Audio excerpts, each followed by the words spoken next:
então buscar nossos pensamentos. Jesus, porque ele disse textualmente assim: vinde a mim, vocês todos que estão aflitos, eu vos aliviarei. Ele não disse: vinde a mim que eu tiro os seus problemas. Vinde a mim que tudo será fácil. Mas também ele não disse: vinde a mim que eu vos condenarei. Absolutamente. Eu vos aliviarei. Como Jesus aceitou a ajuda do Simão Cirineu para carregar a sua cruz durante um tempo. E no final, ele disse: Simão, dê-me a cruz, carregue a sua. Agora eu levo, porque agora eu tenho que passar coisas que você não pode passar. Então, vamos rogar para esses espíritos que nesses momentos pedem por seus familiares, parentes e amigos, e às vezes pedem pela humanidade, pedem pelos seus desconhecidos. E nós também temos os nossos pedidos. E como queremos ser aliviados, desejamos que aquelas pessoas também sejam aliviadas das suas dores. Pai nosso que estais nos céus, santificado seja o vosso nome. Venha a nós o vosso reino, seja feita a vossa vontade, assim na terra como no céu. O pão nosso de cada dia dai-nos hoje. Perdoa, Senhor, as nossas dívidas, da mesma forma que perdoarmos os nossos devedores, e não nos deixe, Senhor, cairmos nas tentações do mundo, mas livra-nos do mal que trazemos por tanto tempo em nossos corações, porque seu é o reino, o poder e a glória para sempre. Graças a Deus e graças a Jesus. E a Águida, que vai fazer o tema da noite, há de ser feliz como sempre o é. Os falsos profetas. O Evangelho segundo o Espiritismo, capítulo 21, item 8 e item 9 partes.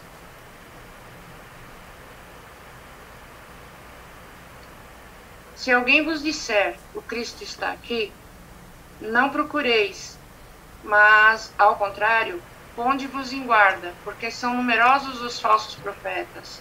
Então, não vedes quando as folhas da figueira começam a embranquecer. Não vedes os numerosos rebentos ansiando pela época da floração. E o Cristo vos disse: conhece-se a árvore pelos seus frutos? Se, pois, os frutos são amargos, considerais a árvore má. Mas se são doces e saudáveis, dizeis: nada tão puro poderia sair de um tronco mau. É assim, meus irmãos, que deveis julgar. São as obras que devem ser examinadas. Se os que dizem revestidos do poder divino revelam todos os sinais de semelhante missão, ou seja, se eles possuem no mais alto grau as virtudes cristãs e eternas, a caridade, o amor, a indulgência, a bondade que concilia todos os corações, e se confirmando as palavras, lhes juntam os atos, então podereis dizer: estes são realmente os enviados de Deus. Mas desconfiai das palavras melífluas, desconfiai dos escribas e dos fariseus, que pregam nas praças públicas, vestidos de longas vestes. Desconfiai dos que pretendem estar na posse exclusiva e única da verdade. Desconfiai dos falsos profetas. Essa recomendação é útil em todos os tempos, mas, sobretudo, nos momentos de transição, em que, como neste, se elabora uma transformação da humanidade, porque nesses momentos uma multidão de ambiciosos e farsantes se arvoram em reformadores de Messias. É contra esses impostores que se deve estar em guarda, e o dever de todo homem honesto é desmascará-los. Perguntarei sem dúvida: como se pode conhecê-los? E eis aqui os teus sinais. O verdadeiro missionário de Deus deve provar que o é pela sua superioridade, pelas suas virtudes, pela sua grandeza, pelos resultados e a influência moralizadora de suas obras. Não sendo assim, não passa de um farsante de baixa classe, que não sabe sequer imitar o seu modelo.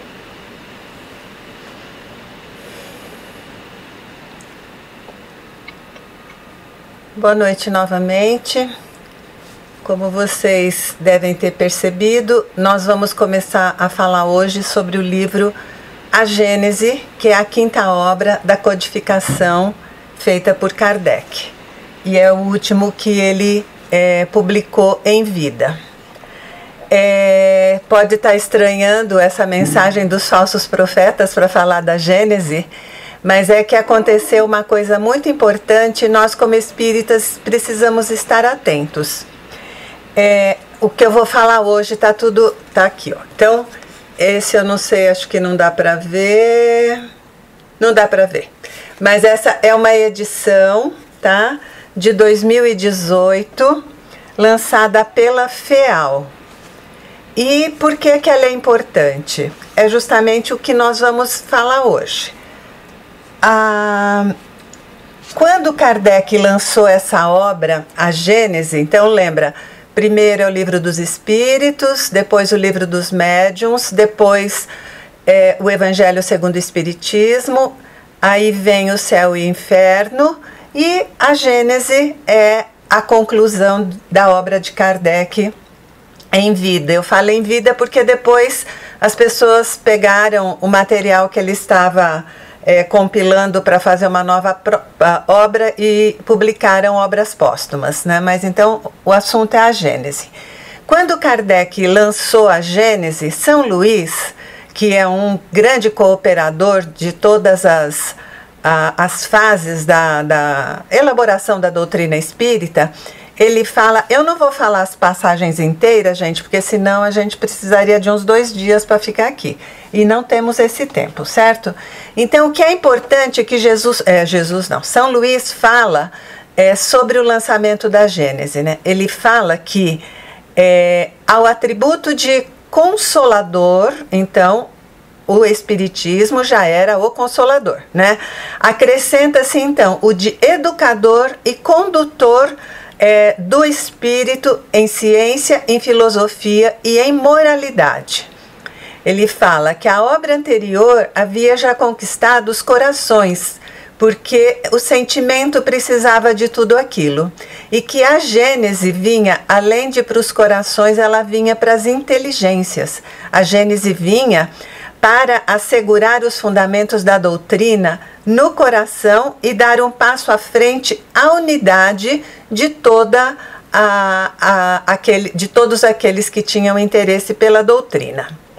Então, como eu disse, essa obra aqui, que não dá para mostrar para vocês, depois se quiserem eu faço uma foto e mando, da capa, ela foi lançada pela FEAL, né, Fundação Espírita André Luiz, em 2018. E por que que isso é importante, não é? Em 2018, uma moça chamada Simone Privato, tem mais um sobrenome, Goidanic, eu acho, ela escreveu um livro intitulado O Legado de Allan Kardec.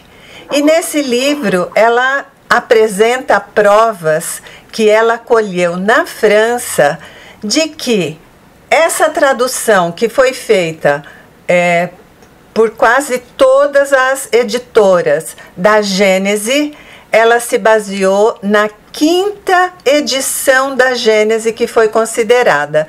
E essa 5ª edição, ela vem com uma observação em particular. Ela é revisada, corrigida e ampliada, ok?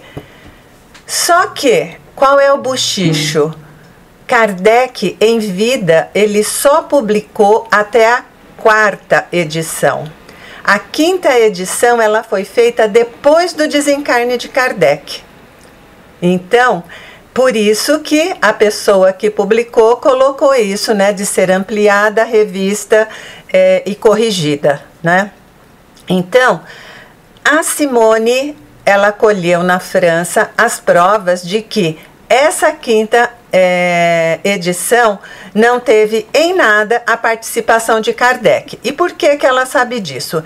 Porque existe na França, acho que existem nos outros países, mas aqui a gente vai falar da França, uma lei de proteção aos direitos autorais e mesmo de controle do governo, cuidado pelo Ministério do Interior, de que uma obra, para ser publicada, essa em particular era de 1810, ela precisaria ser feita uma apresentação da obra para aquelas pessoas que tivessem condições de avaliá-la, e, sendo permitido, então era permitida a sua publicação. E o que nós temos? Nós temos apenas desse livro da Gênese até a 4ª edição, que aconteceu. A publicação, a autorização saiu no dia 4 de janeiro de 1868. E a publicação, que já estava tudo pronto, né? No dia 6 de janeiro de 1868. E essa foi a última vez que Kardec se envolveu. Lembrando que Kardec desencarnou em 31 de março de 1869. Tá? Então, não sei se eu estou falando muito rápido, mas veja. As traduções feitas aqui no Brasil e no mundo inteiro usaram de maneira geral, não somente, mas de maneira geral. Eu mesma tenho 2 edições, uma tradução de Guilom Ribeiro, que é dessa 5ª edição, e tenho uma do Salvador Gentili, que também é dessa edição, ok? Então, ela foi feita as traduções foram feitas em cima dessas que foram modificadas, e a modificação não foi feita por Kardec. E agora, qual é o problema? O problema é que ela tem muitas alterações. O Paulo Henrique Figueiredo, que faz aqui a introdução desse livro da FEAL, ele fala, inclusive ele usa uma expressão muito forte, ele fala que a Gênese foi mutilada. Por quê? Porque ela tem alterações de todas as ordens, inclusive erros doutrinários e conteúdos que não têm a ver com a doutrina espírita, né? Até supersticiosos.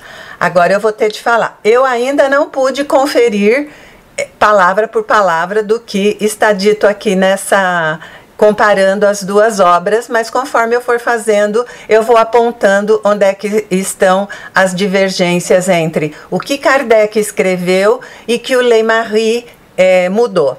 O Leymarie era o que ficou responsável para cuidar tanto da Revista Espírita quanto da sociedade que cuidava das obras de Kardec. Ok? E esse Leymarie, nós não vamos entrar em detalhes, depois se houver interesse eu falo alguma coisa, mas o que ele fez?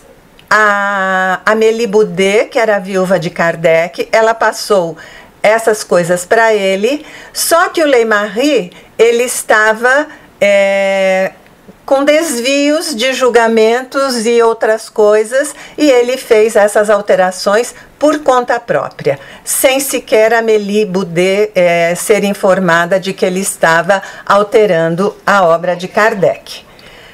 Uma coisa que é importante, Kardec já em 1863, ele fora avisado, né, o espírito Erasto fala que a doutrina sofreria ataques e que seriam emboscadas por mãos amigas, e que haveria tentativa de muita gente, isso está na Revista Espírita de 1863, e que haveria muitas tentativas de prejudicar a doutrina como foi feito, não é?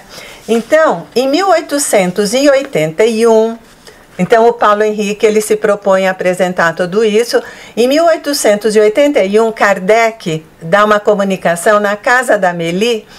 Tinham várias pessoas, né, que eram já do conhecimento dele.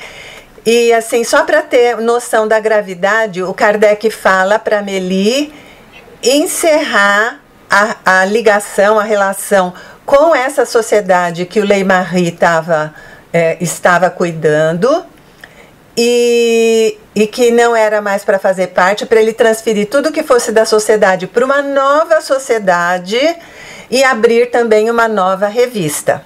Então, o que aconteceu? A Amélie, ela se desliga do Leymarie e abrem uma nova sociedade que se chama União Espírita Francesa, e um novo jornal que é L'Espiritisme. Eu não sei falar francês, então é o Espiritismo traduzindo, não é? Agora, como é que se ficou sabendo desta alteração que o Leymarie fez? Porque até então ninguém tinha falado nada. No inverno, né, de 1883 para 1884, Henri Sauce, que foi o primeiro biógrafo de Kardec, ele ouve uma pessoa de Lyon afirmando ter ouvido de Leymarie que ele tinha alterado a Gênese. E aí o Sauce fica louco, vai confirmar, e confirmou frase por frase. Realmente ele diz que há centenas de alterações que foram introduzidas e modificando a Gênese, a tal ponto que são tantas e tão importantes que as pessoas que falaram, né, falam que essa obra precisa ser absolutamente desconsiderada e trazer Kardec novamente na sua originalidade, ok? O que é fato, né? Todas essas, como eu vou dizer, todas essas publicações feitas por Kardec, elas estão documentadas nessa Biblioteca Nacional da França, nos arquivos nacionais da França. Tem as datas que Kardec entrou com pedido, quando Kardec republicou, tem tudo isso. E essa publicação extemporânea, digamos assim, né, feita após o seu desencarne, né? Então, essa publicação não tem nada a ver com Kardec. Isso é que é muito importante, né? Então, tá aqui, ó. É um alto número de alterações, de mudanças, tem desvio no conteúdo doutrinário e tem passagens com erros, não é? E uma coisa que é muito triste, o Henri Sauce, quando descobre isso, ele publica um artigo chamado Uma Infâmia, onde ele denuncia essa atitude do Leymarie. E o Leymarie mente, ele fala que não, que aquela alteração tinha sido feita pelo próprio Kardec, que Kardec tinha feito 6 edições em vida, quando na realidade ele só fez 4. Ou seja, ele não assume o que ele tinha feito e continua batendo o pé, mas aí também já havia sido desligado o legado de Kardec da sua atuação. Por que que as pessoas estão fazendo isso, né? Olha, em 2017, a Confederação Espírita Argentina fez uma tradução dessa 4ª edição de Kardec, e é só o que está sendo usado lá. No mesmo ano, em 2018, o Movimento Espírita Francófono, ou seja, lá da França, também fez a tradução da 4ª edição, ou seja, os locais que se utiliza a Gênese, onde as obras de Kardec estão sendo publicadas, esses locais estão eliminando a utilização daquela versão da 5ª edição e voltando para aquelas edições que foram feitas realmente por Kardec, não é? Porque a importância disso, né? Justamente por conta do legado de Kardec, né? Do direito moral. Se Kardec não autorizou, se ele não deixou nem no testamento, se não apareceu no seu inventário, se ele não deixou nenhuma autorização prévia conhecida, então ninguém tem o direito de modificar a obra, ok? Então apenas o autor tem autorização de fazer alterações. E o que acontece? Quando uma obra é alterada, por exemplo, Kardec modificou o Livro dos Espíritos lá atrás. Quando ele fez isso, ele faz um novo prefácio explicando as alterações que foram introduzidas. E nessa 5ª edição não tem nada falando das alterações, elas vieram na surdina, né? E isso na França se baseia numa... Imagina, é uma coisa muito antiga, de 1535, 1500, né? Chama Ordonnance de Montpellier, que eles exigiam a publicação de um exemplar antes de publicar, a apresentação, o depósito de um exemplar antes da publicação, por dois motivos. Uma, porque podia ser uma coisa importante que viesse ser prover alguma coisa boa no futuro, e no caso lá na França eles tinham o quê? A intenção de evitar a disseminação da ideologia protestante. Então esse é um controle que sempre foi feito com muito rigor e muito critério na França. Por que falando isso? Justamente porque mesmo as alterações que foram feitas em 1810 mantinham esse interesse da obra ser do próprio autor e que só ele tivesse o direito de mexer com ela, né? Então, essa última gênese, né, que Kardec fez, quer dizer, a autorização foi pedida em 7 de outubro de 1867. Ele fez o depósito legal, ou seja, entregou o livro em 4 de janeiro de 1868. E o lançamento foi feito em 6 de janeiro de 1868. E aí ele fez mais 3 republicações. Ele não fez nenhuma alteração, foi sempre o mesmo conteúdo o tempo todo.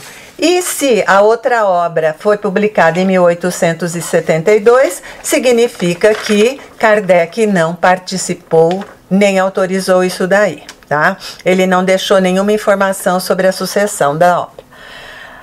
As obras, né, após um determinado tempo, elas entram, isso inclusive existe um acordo de âmbito mundial, tem até na ONU e etc., que fala do tempo em que o autor tem o direito sobre as obras, depois ela passa para domínio público, que varia de 50 a 70 anos após eu não sei se é a morte do autor ou se é sobre a publicação da obra, não sei. Mas, de qualquer forma, cair em domínio público não implica em fazer alterações na obra, porque é importante. Imagina se hoje, né, alguém pega lá as obras, estamos falando da doutrina que é extremamente importante para nós, né, mas veja, se alguém pega as obras de Shakespeare, né, que já passou há muito, né, está em domínio público, e começa a fazer as modificações a bel prazer. Então, isso é para garantir a integridade de cada obra como foi feita pelo seu autor. Por quê? Porque ela é uma emanação desse autor, foi ele que criou, ele que fez tudo, não é? E essa obra de Kardec, né? As obras de Kardec, elas nunca vieram prontas, ele falava, e acabada. O que ia acontecendo? Kardec, ele ia fazendo suas reuniões, pegando aquelas contribuições que vinham pelas participações e evocações e comunicações espontâneas e etc. E aí ele ficava imaginando, com a sabedoria dele, né, como é que ele poderia compor um volume que tivesse o conteúdo referente a esse ou aquele assunto, esse ou aquele tema, e foi assim que ele fez tudo. Né? Só que Kardec, ele tinha o critério, e inclusive a Gênese foi feita da mesma forma. A Gênese, como a gente vê, ela tem 3 tópicos principais. É a Gênese, né, que ele fala do nascimento, de como tudo começou, os milagres, qual é a visão da doutrina espírita, e os milagres e o quê? E as curas, é isso? As predições, chegaremos lá. Ok? Então Kardec teve todo esse trabalho na elaboração da sua obra, né? Agora, Henri Sauce confirma, né, que Kardec em nenhum momento falou sobre a intenção de modificar o que quer que fosse, e voltando, né, ele fala que se ele tivesse realmente tido a intenção de fazer alguma modificação, ele teria citado e falado com aquelas pessoas que eram mais próximas, como ele sempre o havia feito, né? Então, esse é o primeiro ponto, foi por isso que eu coloquei essa abertura dos falsos profetas, né? Que são pessoas que se arvoram, né? Kardec cita isso, e ele mesmo fala das pessoas que não aceitavam ficar num segundo plano, não é? Que não faziam, mas queriam tomar os louros, os créditos da obra que não lhe pertencia. Então, esse é um ponto importante. Agora, um outro ponto que nós vamos trazer hoje é bem interessante, que está no prefácio dessa obra, né? Lembra que São Luís fala que o Espiritismo tinha acrescentado ao aspecto de consolador o de educador e condutor de espíritos para o bem, né? Então, quando se considera isso, Kardec, na introdução da Revista Espírita de 1858, ele fala que a doutrina espírita é uma ciência filosófica, né? E para nós isso fica meio sem sentido se a gente não tiver a informação que aqui foi acrescentada. Eu vou trazer de maneira sucinta e espero que esteja claro, senão depois a gente tenta tirar as dúvidas, né? Então, quando Kardec fala isso, esse termo ciência filosófica não foi criado por Kardec. Nós estamos falando agora da França, começo do século XIX, 1800 e pouquinho, ok? A ciência filosófica ela era uma classe de disciplinas que tinham sido adotadas pela universidade daquela época. Ela começou a ser adotada na Sorbonne, né, que a gente sabe que é a maior universidade da França, e depois ela passou a ser ministradas, ou passaram a ser ministradas também, nos cursos de formação de professores. Então vejam a importância.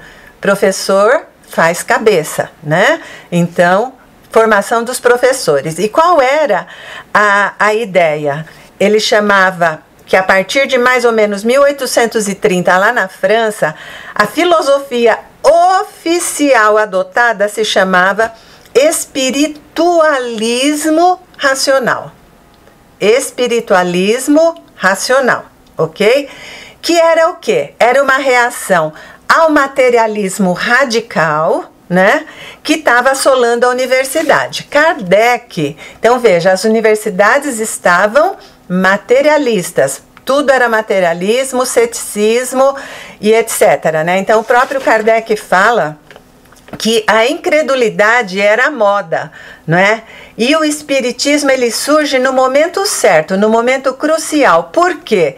Antes desse momento do materialismo, né, que se iniciou a partir da Revolução Francesa, era aquele domínio da Igreja Católica, ok?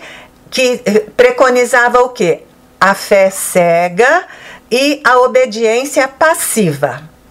Após a Revolução Francesa, muda para o materialismo, que ele teria o quê? É o ceticismo, né? Que ele pregava o quê? A utilidade e o interesse. Só que a utilidade e o interesse, ela vai valorizar o quê? Promoção do egoísmo e a manutenção das desigualdades. Então veja como era grave. Aí começa a haver uma reação espiritualista, tá? E a pessoa mais importante desse que o Paulo Henrique cita é o Maine de Biran, e eles acabam chegando a seguir, e tem vários seguidores dentro desse espiritualismo racional, eles acabam chegando, vejam só que conclusões. O ser humano era uma alma encarnada que tinha faculdades a serem desenvolvidas pelo próprio esforço e pela vontade, pela razão e pela imaginação. O ser humano era evolutivamente superior aos animais e o seu corpo, o corpo do ser humano, era o seu instrumento de evolução. Já viram isso em algum lugar? Né? Achei muito legal. E qual era o objetivo desse espiritualismo racional? Era criar uma nova moral capaz de promover a regeneração da humanidade. Criar uma nova moral capaz de promover a regeneração da humanidade. Então, essa moral espiritualista, lembra, diferente daquela moral da igreja e moral materialista, ela era da liberdade, ela era do moral do dever. O que é essa moral do dever? Ela é uma moral racional e consciente, e ela é direcionada pelas leis que existem na própria consciência do ser. Então veja que é toda uma concepção absolutamente diferente do que vinha sendo trazido. E ela que vai dar origem então a essas ciências filosóficas que eu vou dizer para vocês do que se tratava. Uma coisa importante na época, quando eles falam de psicologia, hoje a visão e a utilização da psicologia é no aspecto terapêutico. Nessa época não, ela visava as consequências morais. Lembra que Kardec chama a Revista Espírita Jornal de Estudos Psicológicos e etc. É por conta disso. Porque o psicológico não era terapêutico, ele visava as consequências morais. E qual era a ideia da relação, para Kardec, obviamente, né, entre o encarnado e o desencarnado? É desenvolver consequências morais em benefício da humanidade para a evolução do ser humano, ok? Então, as ciências filosóficas, elas eram divididas em 2 grupos de disciplinas. O primeiro deles era derivadas do estudo do espírito humano e de desenvolvimento das faculdades. Então, estudava o espírito humano e o desenvolvimento das suas faculdades. Quais eram? A psicologia experimental, a lógica, considerando a razão, o verdadeiro, aprender a aprender e metodologia científica. A moral teórica e prática é a terceira, né? Fala da vontade e o estudo do bem. E a estética, que é da imaginação, o estudo do belo. Ok? Depois, se vocês quiserem, eu repito isso. Tá? E o espiritualismo era a base conceitual, isso que a gente já viu. E as ciências metafísicas, aqui a gente tinha essas ciências derivadas do espírito humano, e agora as ciências metafísicas, ou seja, além da física, que era a psicologia racional, que tratava da relação entre a alma e o corpo, a cosmologia racional, que lidava dos temas matéria e vida, e a teodiceia, que era um estudo racional de Deus como causa primária, seus atributos e suas providências. Então veja, nos livros de Kardec, né? Kardec, ele era um professor, ele era um pedagogo, um educador. Então Kardec estava completamente inserido nessa realidade. Por isso que ele falava dessas coisas com toda aquela, como eu direi, com aquela facilidade, né? Não tinha como para nós essa dificuldade de entender o que quer dizer tal coisa, né? E ele fez a obra, né, baseado nessas matérias.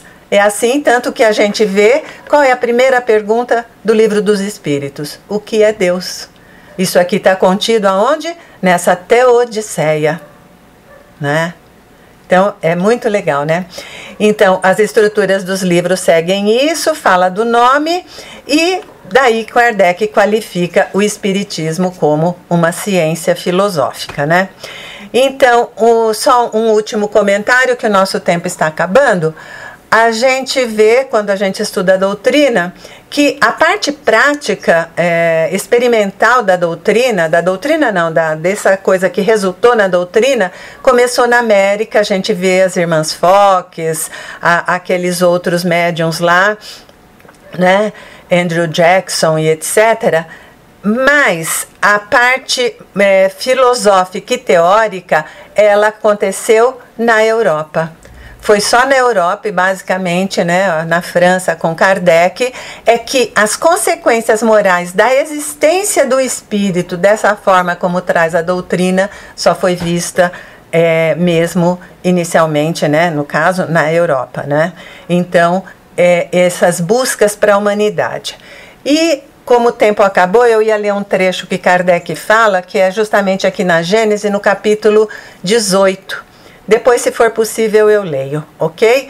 Então, tem muitas outras coisas, mas eu achei interessante a gente trazer esse desvirtuamento mal intencionado, pelo que se percebe, né, da escrita da Gênese, e para nós, né, essa colocação